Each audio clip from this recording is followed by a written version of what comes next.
আসসালামু আলাইকুম দাদুন ভাই। হ্যালো।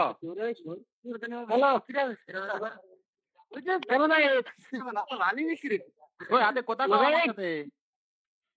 মোবাইল নাই। কিরা মুজাহিদ? Hello, hello. মোবাইল নাই।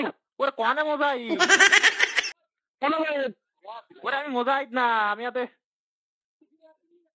ওই হাতে ওই মোবাইল নাই। না মুজাহিদ নয়, জাহিদের বাড়ির পাশে বাড়ি। মোবাইল না। বোঝা যায়? টাকা মতো কম না দিলে বোঝা যায়? Oh, no, no, no, no. Hello. Mobile hello. কেনা তুমি? ওই আমি পুরুষ মানুষ, তুমি কেডা? মোবাইল দূর বাল আমার সেই মুজাহিদ কেডা আছে? মুজাহিদ কেডা বুঝলাম না তো, কি হইছে মুজাহিদ, কি হইছে? আমার সাথে তুমি বল। কেনা? হ্যাঁ? তুমি কেনা? আমি বেটা মানুষ। ওরে আমি বেটা মানুষ। এটা আমার নাম নেই। না আমি তো তোর মুজাহিদ না তো আমি।